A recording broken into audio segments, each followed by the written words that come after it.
Oh boy, who's ready to grind to 1325 this season so we can actually play the GM again?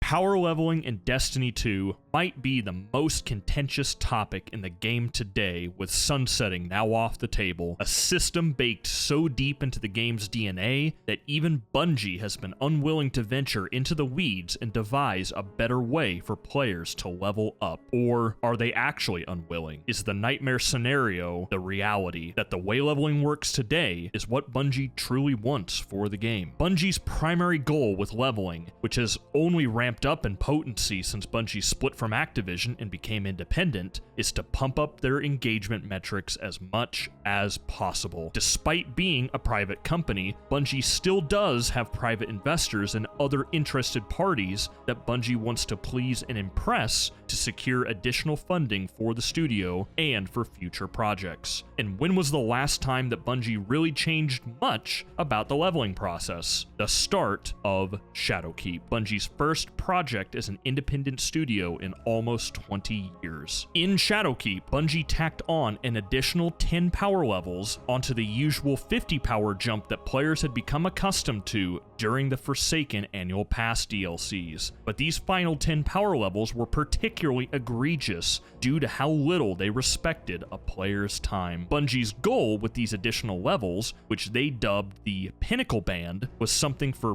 hardcore players to use as a flex and to show that they truly engaged with all the in-game content that Destiny 2 had to offer. But in reality, leveling was based almost entirely on RNG, with some players able to do in-game activities for a mere 2 weeks and hit the pinnacle cap, with others going the entire season without getting there. I'm looking at you, 5 pinnacle chess pieces in a row. What Bungie intended to be a flex instead became a joke about who had better RNG. After Shadowkeep, Bungie did ease up on the leveling process ever so slightly in Season of Dawn, with a pinnacle cap that season at 970, just 10 power higher than Shadowkeep's 960. This move was pretty popular with the wider player base, but the insufferable nature of the pinnacle band did continue. What came next was something that no one wanted. The next 2 seasons, Worthy and Arrivals, featured 50 power level jumps, with dedicated players needing to grind out 40 basic power levels and then the dreaded 10 power levels in the Pinnacle Band. This increased leveling grind accompanied seasons that were very light on content, with the seasonal activities devolving from 6-man activities like the Menagerie or the Sundial into glorified public events. It became extremely clear that Bungie feared that players wouldn't stick around for content-light seasons like Worthy and Arrivals, and to stop that from happening, they reverted a well-liked player change about power leveling and increased the bloat back up to 50 levels per season. And why did they do this? To pad out playtime and engagement metrics. Because for Bungie, they have all the data about what players do in-game and how much time they spend doing it. And they absolutely have come to the conclusion that the more engaged a player is, the more likely they are to start spending money in Eververse. Bungie could keep players engaged by developing new content, deepening and improving existing modes and systems, and pumping out new loot to chase. Bungie does do a little bit of this per season, but only the minimal amount they think is required. Bungie relies on the leveling process to keep players engaged instead, with make the number go bigger as their primary engagement tactic. This emphasis on the seasonal level grind helps to mask the big issues with the game, that being a paltry amount of loot in our core modes and an utter lack of innovation to the game's oldest and most important systems. The leveling process is such an arduous and RNG-based task because it wastes your time. Because Bungie knows that for all but the most hardcore or lucky players, you're going to be glued to that power leveling treadmill for weeks or months every season. And once most people are done, there's only a little bit of time left in the season before the next one starts, and the rug is pulled back out from under you. This endless cycle of RNG leveling, while keeping us Destiny addicts slaving away in the game, has actively turned off a lot of new people from even trying the game, with many in the wider gaming industry under the false impression that Destiny is a game about power level grinding and nothing else. In this video, I'm going to explain how I would rework the power leveling system, with an emphasis on respecting your time and actively rewarding you for leveling up, instead of using leveling as just an engagement stick and punishing you for not compulsively leveling each season. Let's jump in.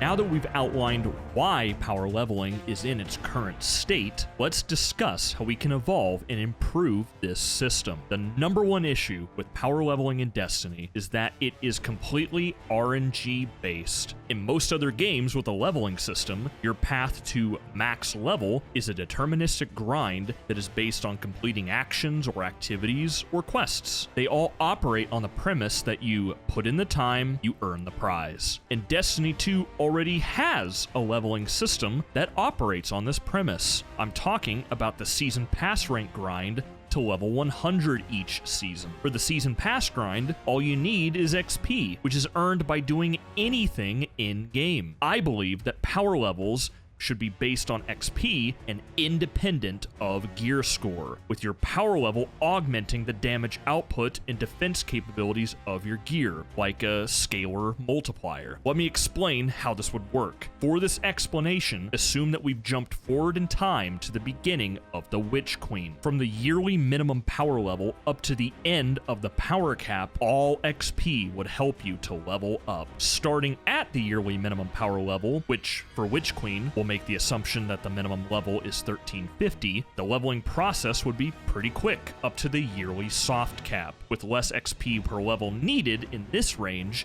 than for the soft cap to power cap grind. Once you reach the yearly soft cap, the amount of XP needed per level would rise quite significantly. However, powerful reward sources, such as Varric's weekly challenge to complete 8 bounties, would grant both a powerful piece of gear and a powerful XP boost. This powerful XP boost would be a large chunk of XP granted only to your power level progress bar, and not to your season pass rank XP bar, so you don't trivialize that grind. The purpose of this is that the optimal leveling process would still be to complete all the powerful reward sources like you do today, but now there is no RNG. You put in the time and you get the levels. No more getting 5 powerful chest pieces in a row and making no progress. Under this new leveling system, the soft cap would be the same for an entire year of content, with 50 power levels needed to climb from the yearly soft cap up to the power cap only in the first season in a year of content. For the 3 non-expansion seasons, there would only be a 10 power level jump. Each season would feature a 10 power level jump in the pinnacle band, just like how things are today. If you were to not pinnacle level in one season, then in the following season, you'd still be able to gain 10 power levels through powerful sources. You just wouldn't be able to progress through the pinnacle band without engaging in pinnacle power activities. Pinnacle power levels in this system would only be earned by completing activities that grant a pinnacle power reward. These activities that drop a pinnacle power reward would also grant a pinnacle power boost. The only way to earn the 10 levels in the pinnacle band is through these pinnacle power boosts. The amount of pinnacle power points granted by each endgame activity could be fine-tuned by Bungie, with the simple complete 3 weekly Crucible matches only granting 1 pinnacle power point, whereas something like the 100k Nightfall could grant 2 pinnacle power points. This system would be far superior to what we have now, because you will always be progressing and not wasting any time when doing pinnacle activities. Whereas now, you could theoretically never reach max level in a season if the game keeps giving you drops in the same slot. Bungie's original goal of the pinnacle band could finally be fulfilled, because you would know that someone at max level grinded their ass off and didn't just get there by luck.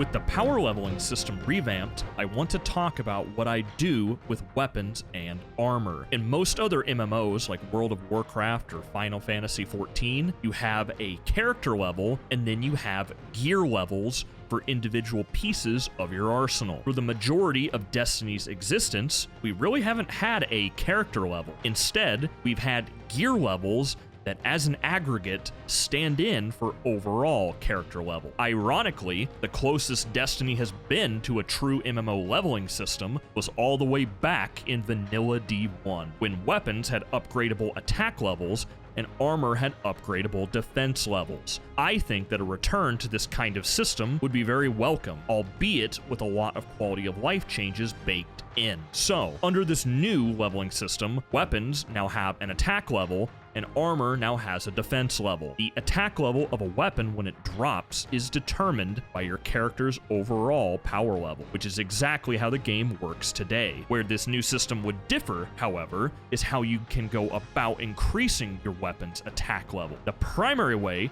to increase your weapon's attack level would be via infusion with a higher attack level weapon, which mirrors the game we have today. The secondary way to increase your weapon's attack level would be by earning XP while that weapon is equipped. Your weapons would now each have their own weapon XP level that you can increase by getting kills with that weapon or by having that weapon equipped while earning XP of any kind. Increasing your weapon's XP level would raise its attack level by 1 point, and you can continue increasing your weapon's attack level all the way up to your character's overall power level. This system would be yet another check against bad drop RNG, as you could brute force weapons or armor pieces that are lagging behind your overall power level when the game just won't give you higher powered gear in your lowest slots. And as part of this new system, weapons and armor would now be able to unlock chroma glows as a reward for increasing that gear's XP level. Think of old school Call of Duty. Those games rewarded you for using and mastering each weapon, with more and more unique skins available to slap on your weapons as you got more and more headshots. I mean, come on, man. Blue Tiger is still one of the sickest weapon skins in any game,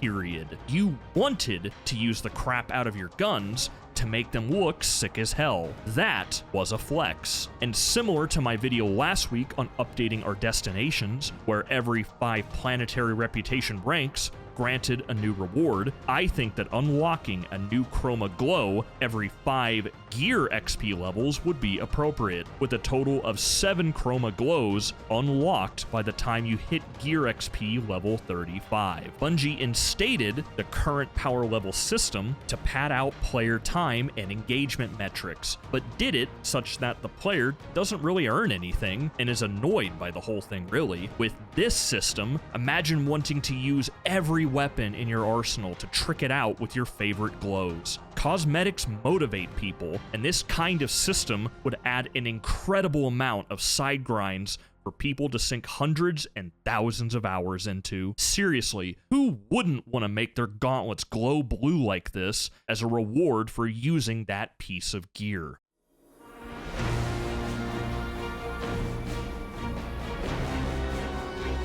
Now, the final things that I would do to revamp the power leveling system would revolve around establishing a new yearly paradigm for how much the power level increases each season and how that would intertwine with the recommended power level for the various endgame activities. Right now, you as the player are compelled by Bungie to reach the power cap each season in order to not get left behind when Bungie moves the goalposts and increases the power level of activities like high-tier lost sectors and the Nightfall Ordeal. This means that you're leveling simply so you don't lose access to activities that you were already on level for. What I'm proposing is that reaching the pinnacle cap each season should matter, meaning that there should always be relevant, new, endgame content each season that rewards you for reaching max level, rather than punishing you for not reaching it, which is sadly what GM Nightfall's Empower-enabled PvP does today. So, let me show you how I think that power levels should be handled on a yearly basis. we're going to use the Witch Queen as the starting point for this discussion. First off, in Season 16, when the Witch Queen drops, there would be a single yearly soft cap at 1500 power that would remain the soft cap all the way until Season 20 when Lightfall debuts. In the season of the yearly expansion, the power cap would be 50 levels higher than the soft cap, which in this example would be 1550 power. The pinnacle cap would be yet another 10 points higher than this at 1560 power. Joe Blackburn stated in his latest State of the Game address that in the Witch Queen, Bungie wants, quote, a deep RPG power pursuit, and I think that this would fit the bill. I personally think that a 50-point power jump from the soft cap to the power cap once a year is perfectly acceptable, especially with this new system I'm devising where RNG is kept in check. Now, let's talk about Trials in Iron Banner. Personally, I think that neither of these modes should have power advantages enabled. Instead, each year when the big expansion drops, you should have to get within 20 power levels of the power cap to be able to participate in the endgame PvP modes. In this example, this would mean hitting 1530 power. Once you reach this level, you'd be able to play the modes, but there would be no power advantages enabled within them. This still makes these activities require a good amount of leveling once per year to participate in, but after you do that, you're good to go until the next big DLC. Right now, power-enabled PvP is simply a prisoner's dilemma, meaning if both players either level or don't level, then neither side has an advantage. But if one player can level and the other cannot, the player who doesn't level is at a massive disadvantage. In this case,